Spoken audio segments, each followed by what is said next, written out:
Hello students, जैसा हम लोग पढ़ रहे थे अल्डिहाइड, कीटोन और कार्बोक्सिलिक एसिड वाला चैप्टर, उसी का कुछ महत्वपूर्ण प्रश्न है यहाँ पर जो पिछले ईयर्स में पूछे जा चुके हैं और इसी चैप्टर से यह रिलेटेड है, इसी चैप्टर से है सारा चीज़, ठीक है ना। इसी को हम लोग देखते हैं। इस क्वेश्चन को देखिए कि जैसे पहला क्वेश्चन है, यह 2020 का पूछा हुआ कि मेथेनोइक अम्ल और एथेनोइक अम्ल में क्या अंतर है। यानी मेथेनोइक अम्ल को हम फॉर्मिक अम्ल भी कहते हैं और एथेनोइक अम्ल को हम एसिटिक अम्ल भी कहते हैं। तो देखिए, एक तरफ आप लिखिएगा मेथेनोइक अम्ल, दूसरे तरफ एथेनोइक अम्ल, लेकिन उससे पहले जब आप आंसर करते हैं तो उस समय आपको एक चीज़ का जो है तरीका रहना चाहिए कि मेथेनोइक अम्ल और एथेनोइक अम्ल में क्या अंतर है। तो उसको पहले ऐसे लिखिएगा कि मेथेनोइक अम्ल और एथेनोइक अम्ल में निम्नलिखित अंतर है। निम्नलिखित यानी नीचे लिखा हुआ, एक तरफ मेथेनोइक अम्ल, दूसरे तरफ एथेनोइक अम्ल। पहला देखिए, इसका अणुसूत्र HCOOH होता है, यानी इसका जो अणुसूत्र है ना वो HCOOH, किसका? मेथेनोइक अम्ल का।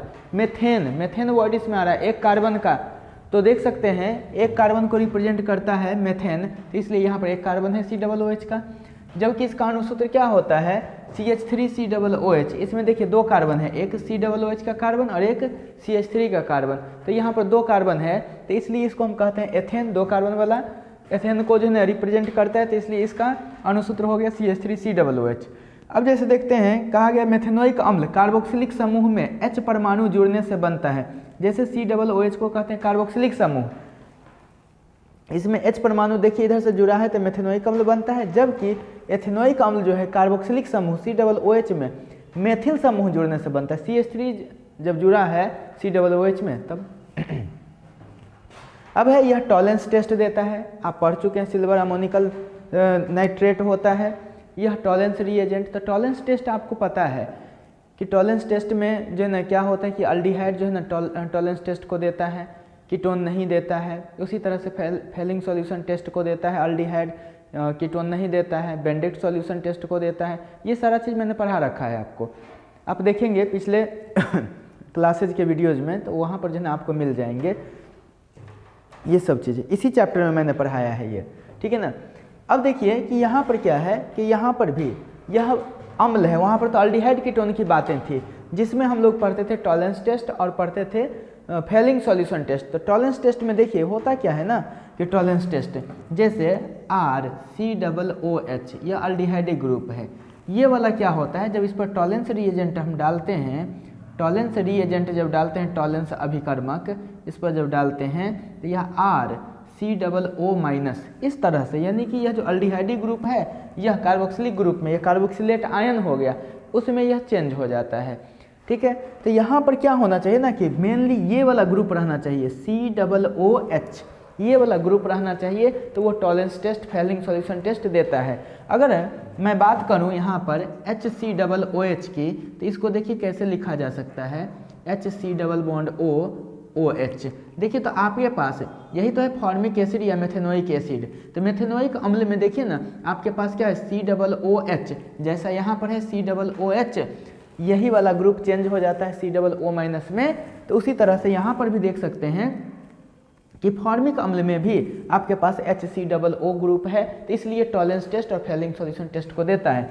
लेकिन अगर बात की जाए CH3COOH की, तो देख सकते हैं CH3COOH। तो बताइए ना, इसमें जो है ना COOH वाला तो ना तो इधर से है, क्योंकि ये जो H3 है वह इसके साथ है, कार्बन के साथ ही ये H है, ऐसे है। यानी ये COO के दोनों तरफ देखिए तो इधर कार्बन मिलता है, इधर ऑक्सीजन मिलता है, हाइड्रोजन नहीं मिलता है। इसके वजह से यह जो है एथेनोइक अम्ल वह टॉलेंस टेस्ट और फेलिंग सॉल्यूशन टेस्ट नहीं देता है। बस इसी चीज़ को जो है ना ध्यान रखना है यहाँ पर।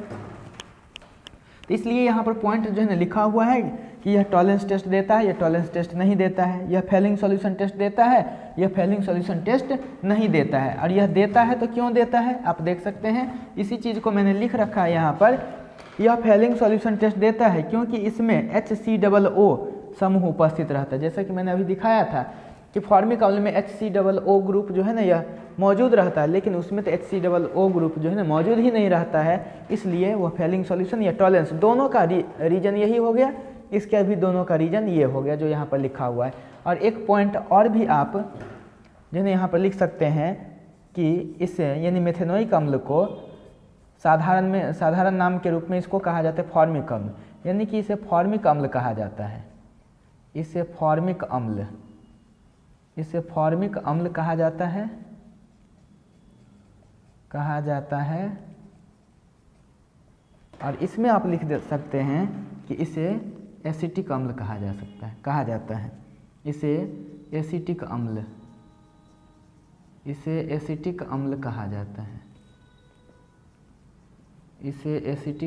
कहा जाता है। ठीक है, तो ये तरह से आप देख लीजिए मेथेनोइक अम्ल और एथेनोइक अम्ल में अंतर। अब देखिए ऐसे ये वाला क्वेश्चन जो इस चैप्टर का नहीं है, लेकिन फिर भी जब नोमेनक्लेचर नामकरण की बात करते हैं तो वहाँ पर नामकरण से नोमेनक्लेचर से क्वेश्चन पूछे जाते हैं। तो आप देख सकते हैं ए में है CH3 CH2 N CH3 CH3, यानी N से लगा हुआ CH3 CH3।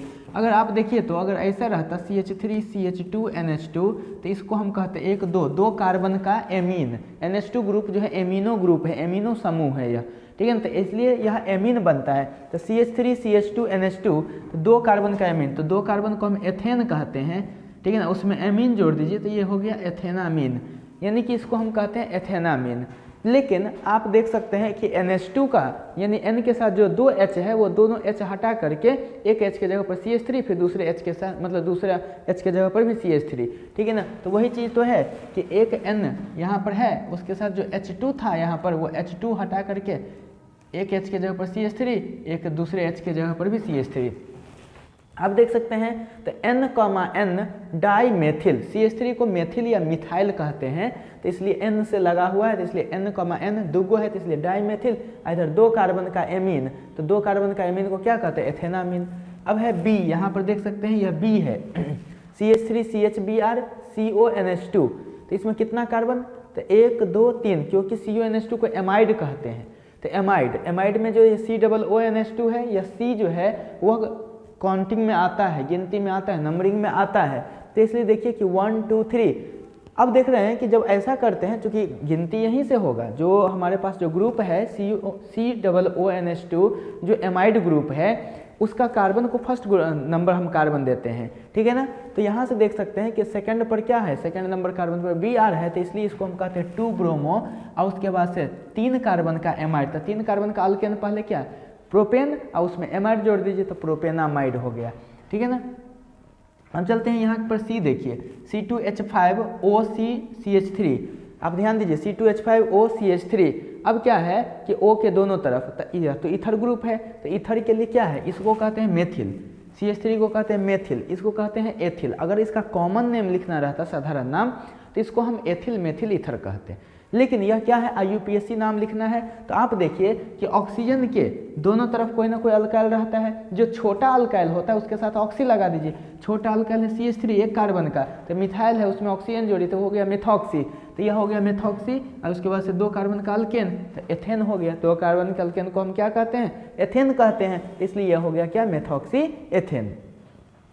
अब देखिए हमारे पास क्या है कि अभिक्रिया पूर्ण करें, जैसे RCOONH2 उस पर lithium aluminium hydride in the presence of H2O डाला जाता है तो क्या बनेगा, ठीक है ना। देखिए COO मतलब C डबल बॉन्ड ONH2 इसको एमाइड ग्रुप कहते हैं।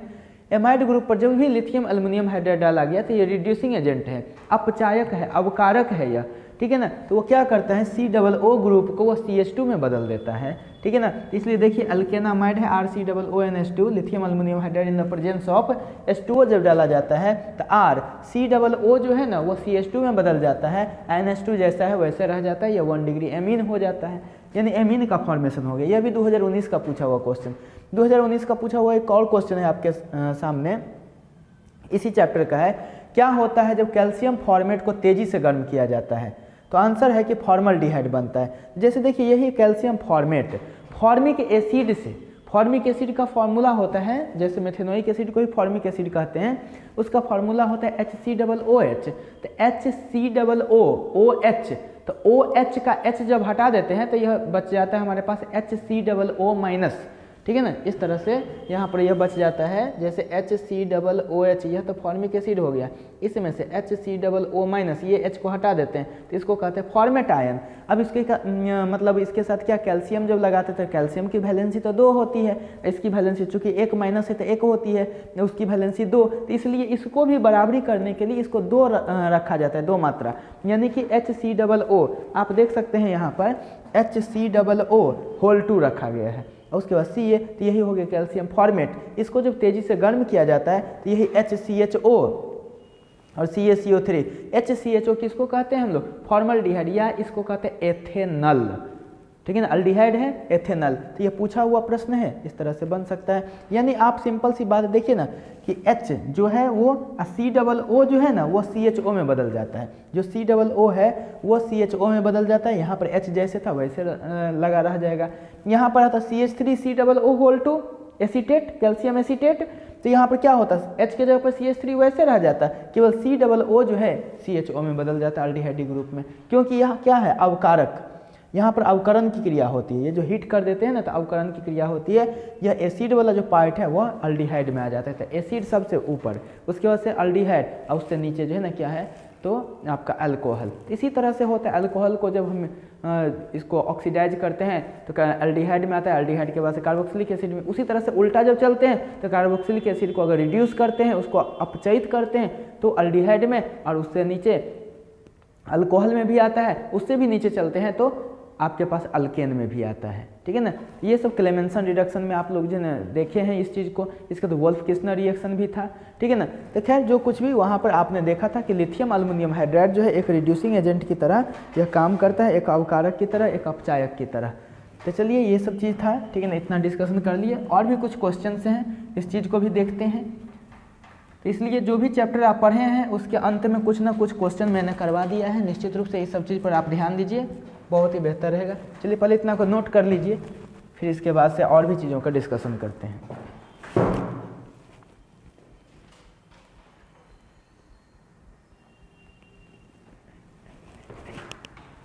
हाँ तो स्टूडेंट्स लिख लिए होंगे आप लोग, चलिए इसको मिटा देते हैं और फिर इससे आगे देखते हैं। अब है हमारे पास यह क्वेश्चन 2018 का पूछा हुआ कि उस परीक्षण का नाम लिखें, यानी उस टेस्ट का नाम लिखें जो अल्डिहाइड और कीटोन में विभेद करता है, यानी अल्डिहाइड और कीटोन को अंतर करने वाला, डिस्टिंग्विश करने वाला वह कौन सा टेस्ट है, ठीक है ना। तो आपको तो पहले से पता है कि टॉलेंस टेस्ट और फेहलिंग सॉल्यूशन टेस्ट, ये क्या होता है ना, जैसे अल्डिहाइड में क्या होता है COOH, जैसे फॉर्मिक एसिड में इसकी चर्चा मैंने कर दिया है टॉलेंस और फेहलिंग के संदर्भ में, ठीक है ना। तो COOH यह अल्डिहाइड में होता है तो निश्चित रूप से वो टॉलेंस भी देगा, फेहलिंग्स भी देगा, लेकिन कीटोन में जो है ना COOH वाला ग्रुप ही नहीं होता है, इसलिए वह नहीं देता है टॉलेंस टेस्ट और इसको फेहलिंग सॉल्यूशन टेस्ट को। तो क्वेश्चन में है कि उस परीक्षण का नाम लिखें जो अल्डिहाइड और कीटोन में विभेद करता है, यानी अंतर पैदा करता है। तो देखिए अल्डिहाइड टॉलेंस टेस्ट और फेहलिंग सॉल्यूशन टेस्ट देता है, यानी जितने भी अल्डिहाइड है ना वो टॉलेंस टेस्ट और फेहलिंग सॉल्यूशन टेस्ट को देते हैं, बेंजल्डिहाइड को छोड़ करके, मैंने बताया था आपको, ठीक है ना। जबकि कीटोन ये टेस्ट नहीं देते हैं, कीटोन जो है ना यह टेस्ट नहीं देता है, टॉलेंस रिएजेंट टेस्ट और आपको फेहलिंग सॉल्यूशन टेस्ट ये नहीं देता है। अब है एक और क्वेश्चन कि उस परीक्षण का नाम लिखें जो फॉर्मिक अम्ल और एसिटिक अम्ल में विभेद करता है। फॉर्मिक अम्ल एसिटिक अम्ल वो तो जो आज ही मैंने जब बताया है आपको कि जिन फॉर्मिक अम्ल और जिसको मेथेनोइक अम्ल और एथेनोइक अम्ल में अंतर, वहाँ पर इस चीज़ का मैंने जिक्र कर दिया। वहाँ पर भी टॉलेंस रिएजेंट वाली बात थी कि फॉर्मिक अम्ल टॉलेंस रिएजेंट को देता है और फेहलिंग सॉल्यूशन टेस्ट को देता है, लेकिन यह एसिटिक अम्ल जो है वह टॉलेंस रिएजेंट टेस्ट और फेहलिंग सॉल्यूशन टेस्ट को नहीं देता है, ठीक है। यही चीज़ है यहाँ पर लिखा हुआ। अब है 2018 का ही पूछा हुआ क्वेश्चन कि अल्डिहाइड और कीटोन के क्लेमेंसन रिडक्शन को लिखें।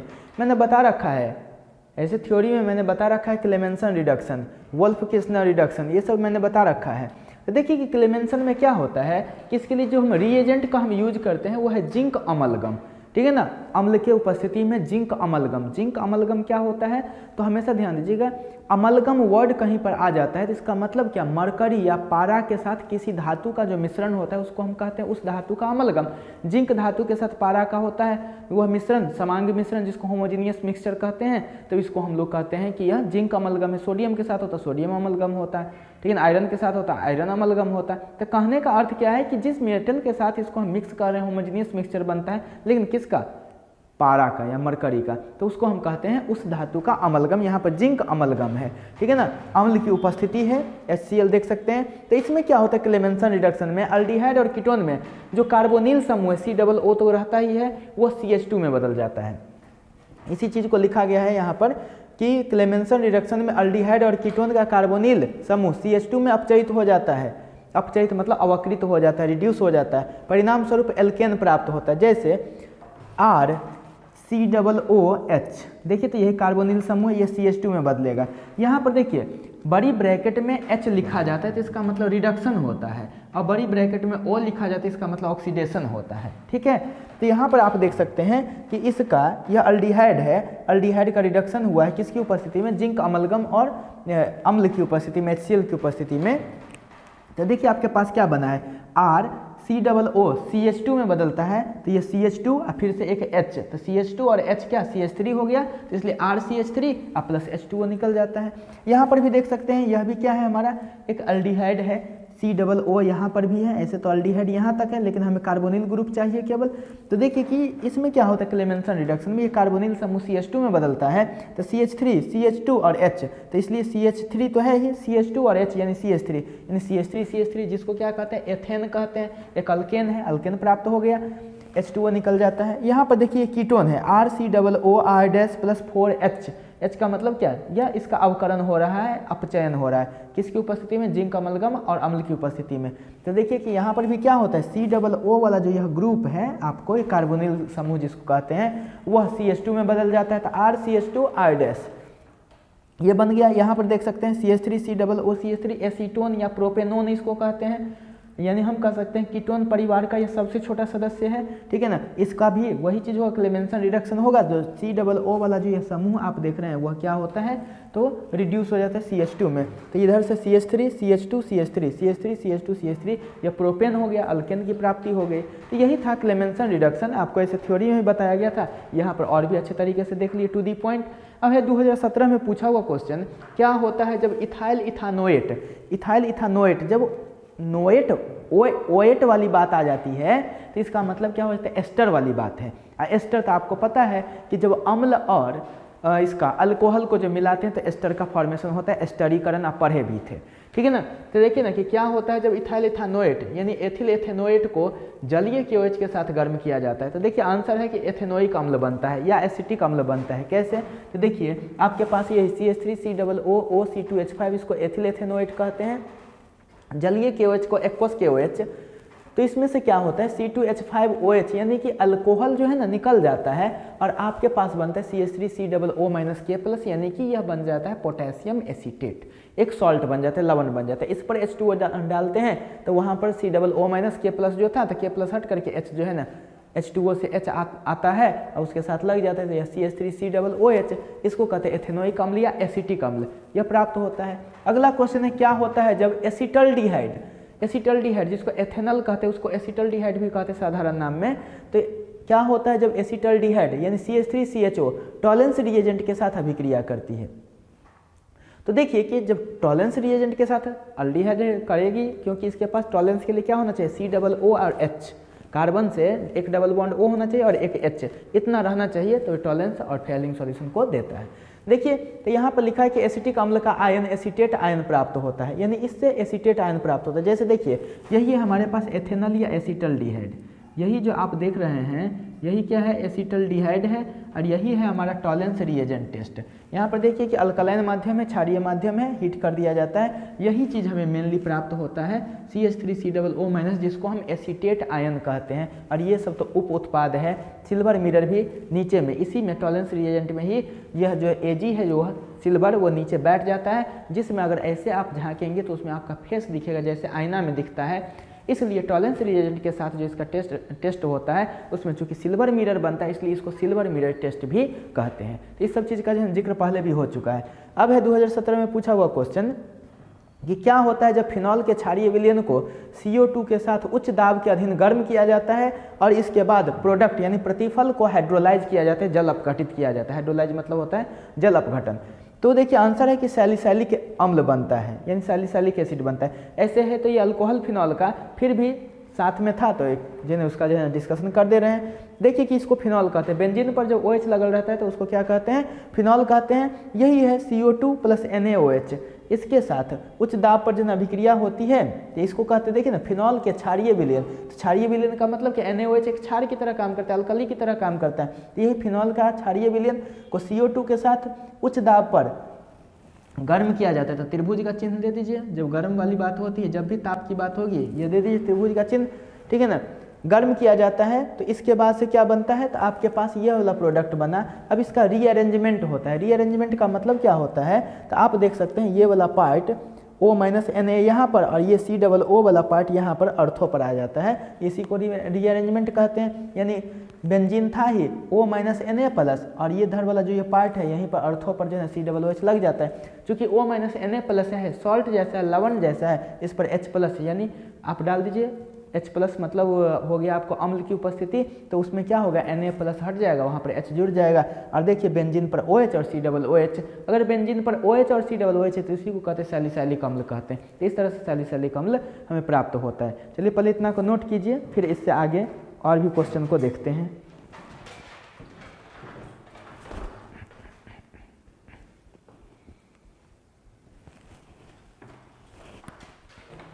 हाँ तो स्टूडेंट्स लिख लिए होंगे आप लोग।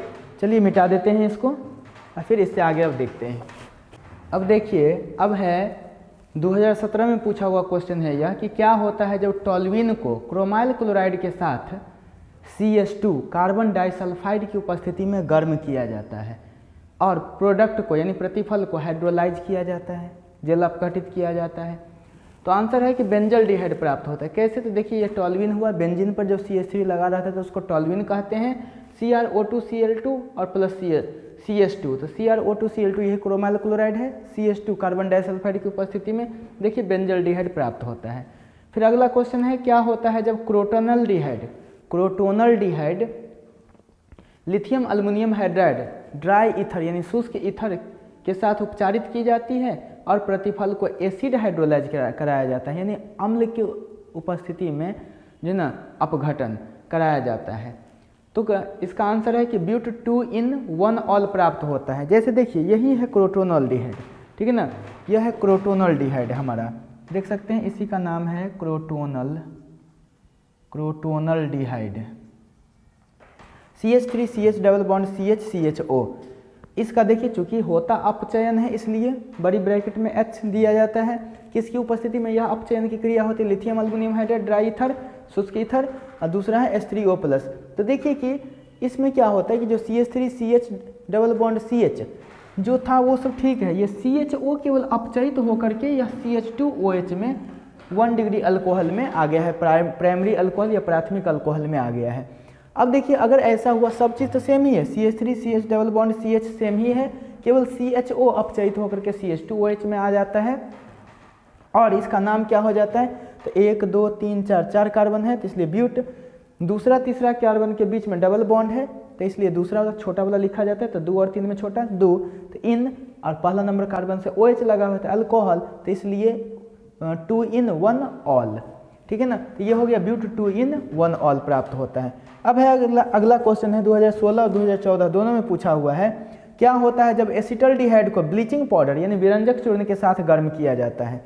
तो आंसर है क्लोरोफॉर्म प्राप्त होता है। जैसे देखिए विरंजक चूर्ण आप 10th में भी पढ़े थे, CaOCl2 लिखते हैं, CaOCl2 उसको लिखते हैं, लेकिन इसको वास्तव में जो लिखा जाता है वो ऐसे लिखा जाता है CaOClCl, ये है विरंजक चूर्ण CaOClCl, उसको समेट करके तो CaOCl2 लिखा ही जाता है, ठीक है ना। लेकिन इसको जो है वास्तविक रूप में ऐसे लिखा जाता है, यही विरंजक चूर्ण है।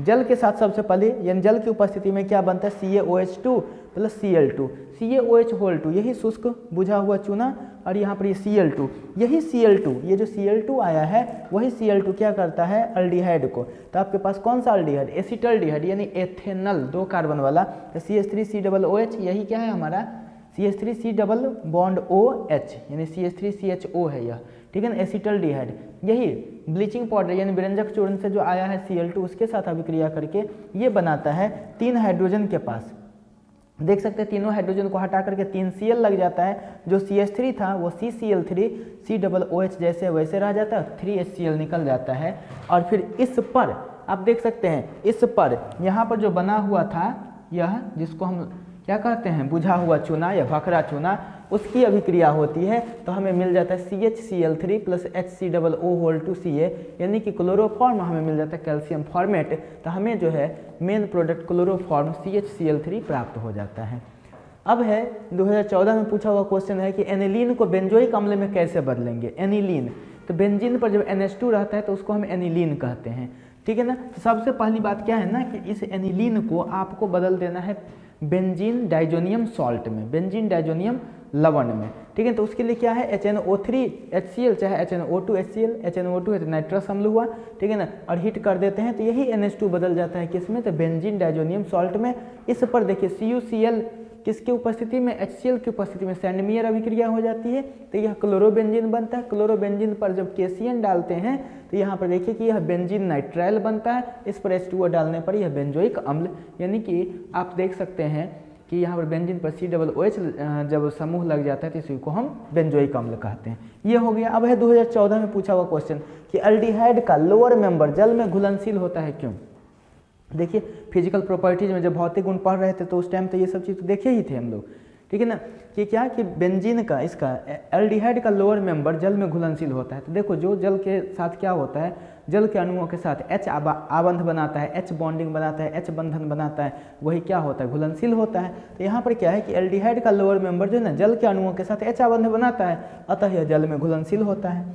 अब है 2014 का ही पूछा हुआ क्वेश्चन है फॉर्मालिन, फॉर्मालिन के उपयोगों को लिखें। तो देखिए कि फॉर्मालिन के उपयोग निम्नलिखित हैं। पहला है अपचायक के रूप में, रिड्यूसिंग एजेंट के रूप में, ठीक है ना। इसके बाद है विसंक्रामक के रूप में, विसंक्रामक को हिंदी में कहते हैं, विसंक्रामक को हिंदी में हम लोग कहते हैं, सॉरी इंग्लिश में डिसइंफेक्टेंट। विसंक्रामक हिंदी है, हिंदी शब्द है, इसको कहते हैं डिसइंफेक्टेंट।